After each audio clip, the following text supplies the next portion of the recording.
be brave. 'Cause if I have a son, he's never really safe. And when you run to the corner store for a snack, I wanna know that you'll make it back home. Home. Stanna mig i det, och det gotta be it. You're so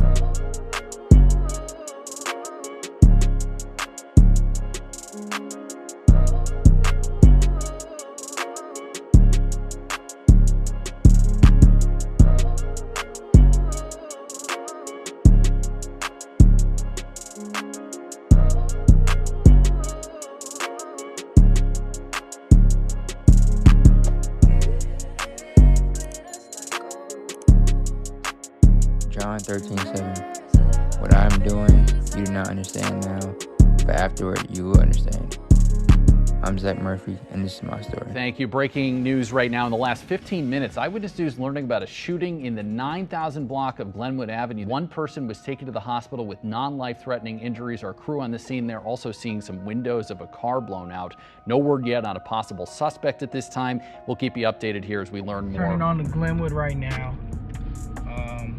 Not too far from initially where everything started. The deal is, this is the guy. He can shoot, he can play, he's a leader.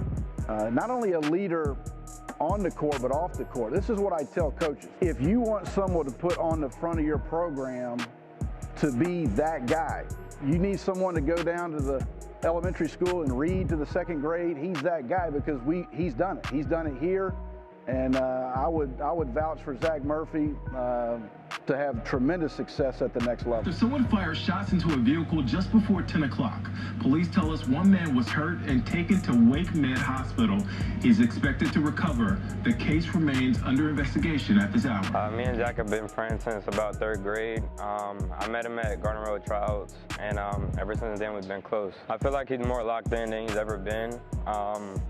And just taking everything serious now and just going about it a different way now. Yeah, I was with Tay and my cousin at my cousin's house.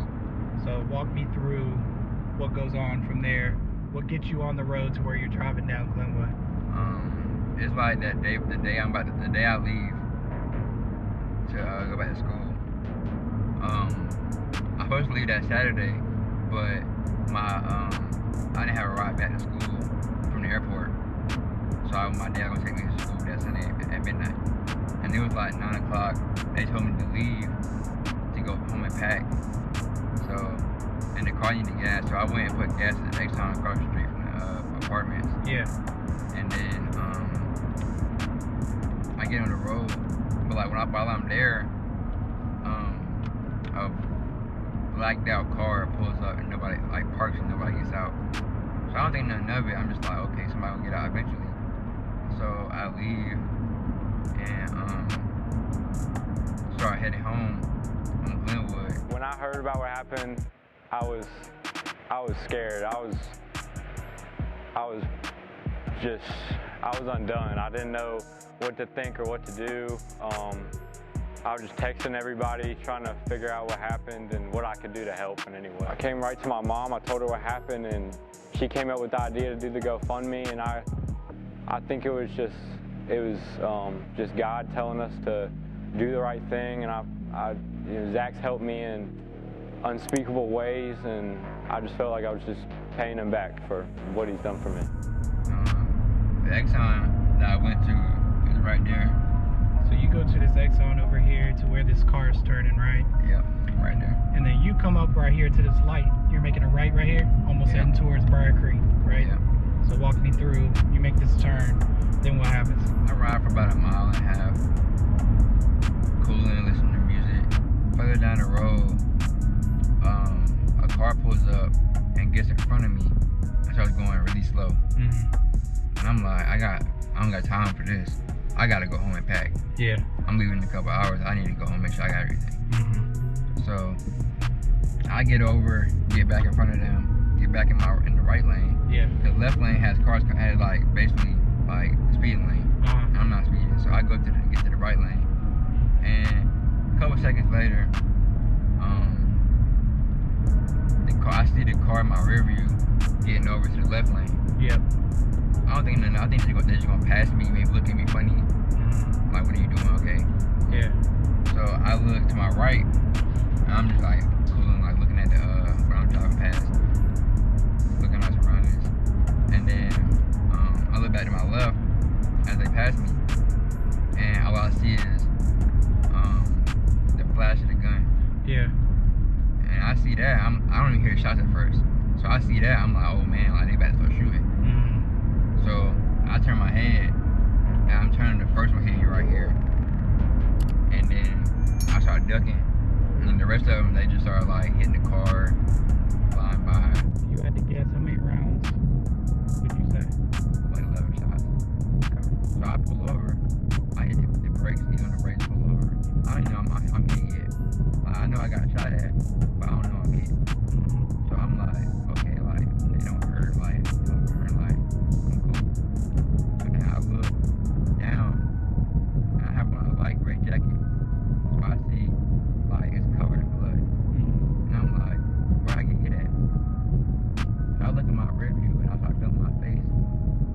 And my lips are getting, like, mad, like drippy. And I'm like, oh, I got hit in my face. So then I called Tay. So I was just with her, so I called her. She's the first one I called. And she don't answer. As I'm on the phone, as it's ringing, in the background, I can see my best friend that died they got shot last March, died. My aunt, they got hit by a car last January. And I'm like, I look back, I'm like, oh man, I can see them, like, vividly. And I'm looking at them like, can I really see y'all? Or am I, is this hallucination or something? Come up. So you see that sign? That's not even half a mile. You make it up. Go here to the collision. About a quarter mile. You make it to this collision center. And this is where you parked right here. And I parked right in the middle. Okay. Cause I didn't have time to pull to a spot.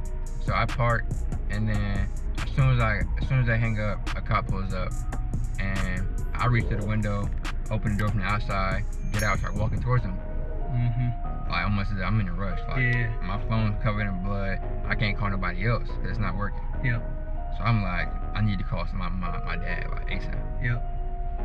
He's like, you need to go sit down. Cause I guess he didn't want that bullet to travel nowhere. So he wanted me to sit down and like kind of like relax. So I went and sat down, and then but as I'm walking towards the cop, I look in the distance, and there's 3 shadows, like shadowy figures. And and then as I'm walking back to the car, I turn around and like double check. And they gone. So I'm like, okay, I know what that was.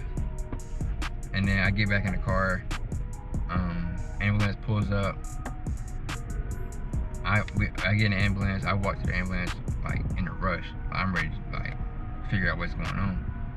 So then they wipe my phone. I call my dad and just give it to the cop. So he can talk. Cause I don't know nothing either. And then, but the crazy thing is, the cop that pulled up was this girl I went to school with at Clayton was her dad. That's God right there. And then he went home and told her like he responded to a shooting or something. And then she texted me like, I kind of like put 2 and 2 together when I see everybody's story. He like came home like that you want to tell his kids he came across.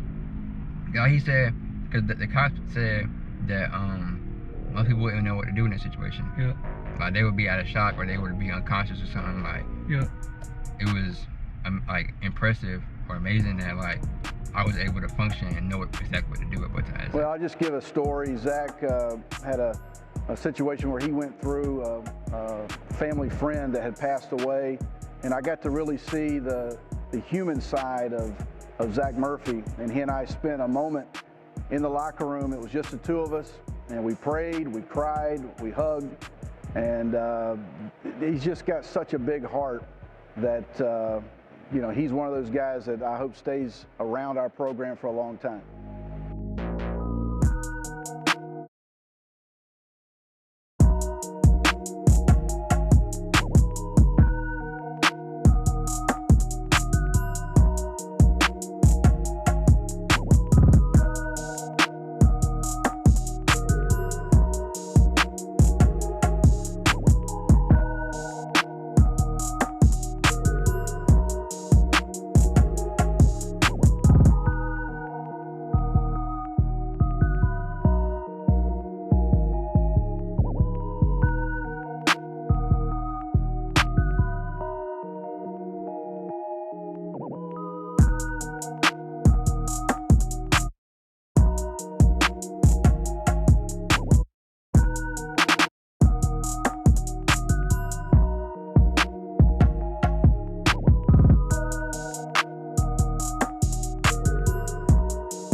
just God. Whenever everything happens, I just pray, talk to Him, and I sleep on it, wake up in a better mood, knowing that He wouldn't give me anything I couldn't handle. He wouldn't put me through anything that he wouldn't think I can manage through. I always hear God gives His battles to His soldiers, and I really firmly believe that.